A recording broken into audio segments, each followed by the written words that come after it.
You know, the Toyota Supra name has been around so long that for a lot of us, it's part of the car enthusiast DNA. When people hear it, they think of raw power, bulletproof Japanese engineering, and a personality you can spot from a mile away. So when the Supra made its big return with the A90, or MK5 if you prefer, anticipation was sky high. It felt like we had been waiting forever for Toyota to bring back one of the greats. But here's the reality check when you actually get behind the wheel of this thing. The romantic image you have been holding on to for years can smash headlong into a wall of disappointment. Sure, it's a good-looking machine. It turns heads and gets compliments at gas stations. But looks are only the opening act, and once the day-to-day ownership sets in, the flaws, the compromises, and the little frustrations start piling up. And trust me, when they do, your dream car can start to feel like a constant source of irritation. That's why I'm laying it all out here, warts and all, so you know exactly what you're getting into before you sign the papers. Buying a Supra isn't just about the car. It's about buying into decades of legacy, a name that stands for something unique and distinctly Toyota. At least, that's the expectation. The reality with the A90 is that this heritage has been seriously watered down. The BMW partnership isn't just about sharing an engine. It seeps into nearly every inch of the ownership experience. This isn't a subtle collaboration. It's BMW with a Toyota badge. And for anyone expecting a purebred Japanese sports car, that realization can sting. Step inside and the illusion cracks immediately. You don't need a trained eye to recognize BMW hardware staring you in the face.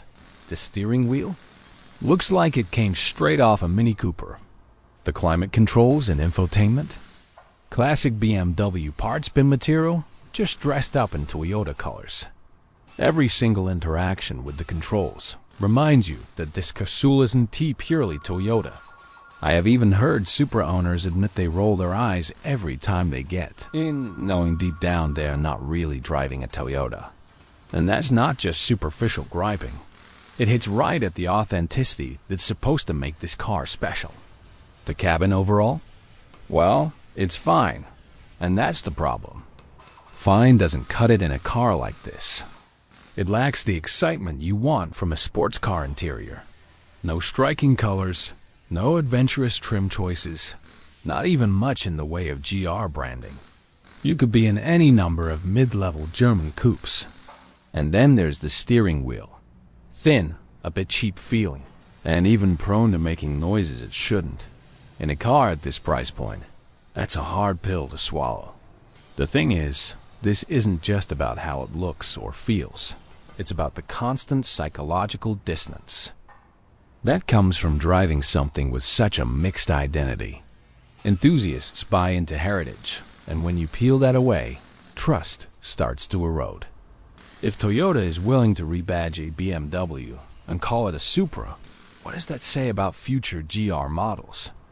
What does it say about their commitment to building something genuinely their own?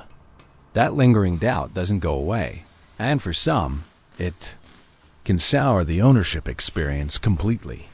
Now, let's talk about the service experience, because that's another headache altogether. Owning a BMW engineered car and trying to get it serviced at a Toyota dealership can feel like a circus act. You're not getting the same smooth, same-day turnaround you would expect for a Camry or RAV4. More often than not, you're stuck dealing with delays because the dealer doesn't have the right oil or the right filter in stock. I have heard stories of Toyota staff literally having to run down the street to a BMW dealership just to grab the parts needed to finish a basic service. Imagine sitting in the waiting room for over an hour only to be told they didn't even have what they needed in the first place. And it's not just oil changes. Try getting something as simple as a wheel alignment done, and you might be waiting weeks because the dealer has to order special suspension bolts for the job. It's a glaring sign that many Toyota dealerships simply aren't prepared to handle the Supra properly, No parts, no tools, no specialized training. And while you're waiting, don't expect luxury treatment. Some owners report being met with dismissive sales staff, finance questions that border on insulting, and no loaner cars even for extended service delays. That's a poor showing for a car that's supposed to sit at the top of Toyota's lineup. And here's the thing, poor service isn't just inconvenient. It's damaging to the brand's reputation. Toyota has built its name on reliability and excellent customer care. When you fail to deliver that for a Halo sports car, it doesn't just hurt the Supra. It casts doubt on the whole brand. People shopping this car are also looking at BMW, Porsche, maybe even Corvette. And if Toyota can't match the ownership, experience, it's a problem. Which brings us to the elephant in the room. The criticism that the A90 is basically a BMW Z4 with a fixed roof. For a lot of die-hard fans, that's not a throwaway jab. It's the core of their disappointment. They wanted Toyota to show the world they could build a modern legend on their own terms, just like they did with the MK4. Instead, they see this as a shortcut, a decent one in terms of performance. Sure, but a shortcut nonetheless. Toyota's marketing tried to pitch it as Toyota tuned with a unique flavor, but for many of us, that comes across as a half-hearted attempt to cover up the compromises. And that's the crux of the problem. It's not that the car's bad, it's that it doesn't live up to the name it's wearing. When you revive a badge as iconic as Supra, you're not just selling a product. You're selling history, emotion, and pride. And if the final result feels built more for cost efficiency than for preserving that identity, you're going to alienate a big part of the audience that's been waiting decades for this moment.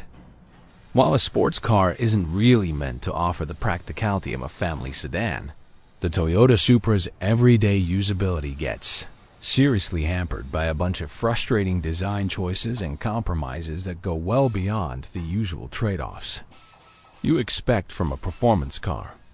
These flaws turn what should be an exciting machine into a constant headache if you try to do anything more than a short, spirited drive.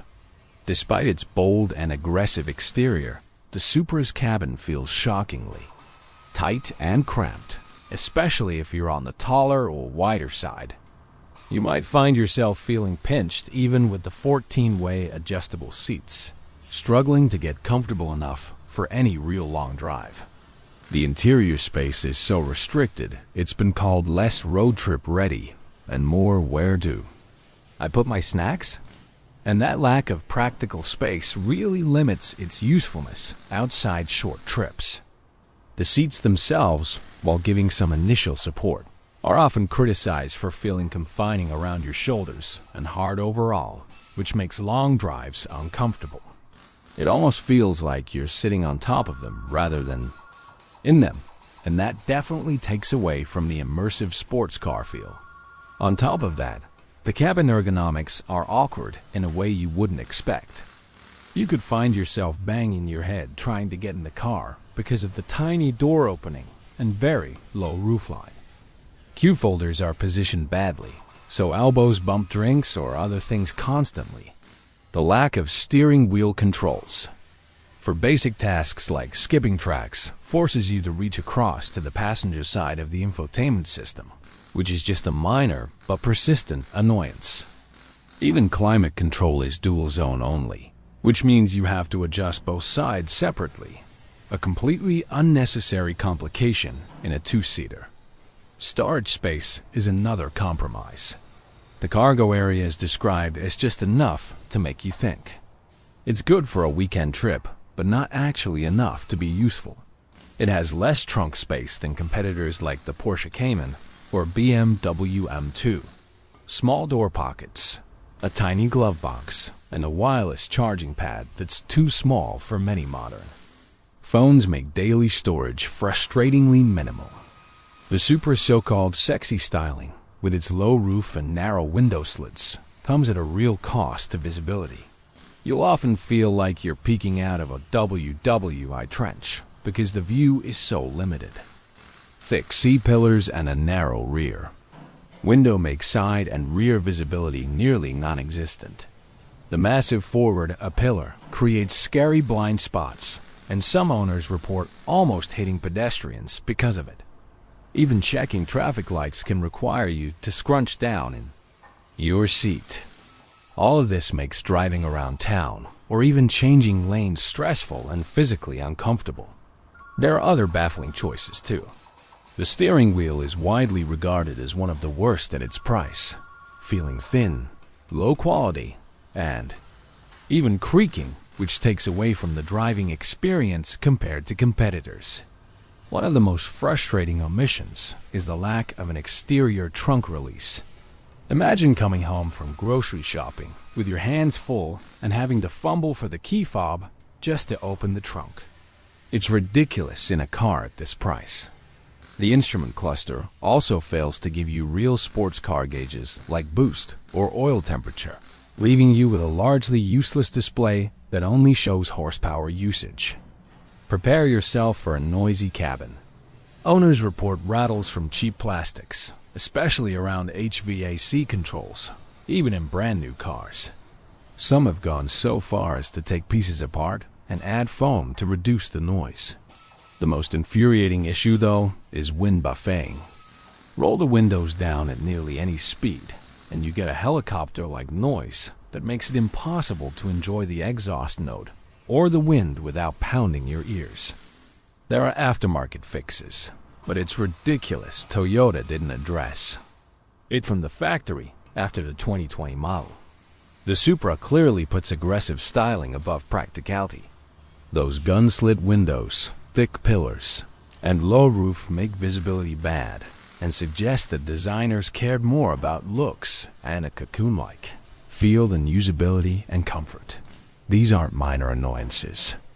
They're fundamental flaws affecting safety and function.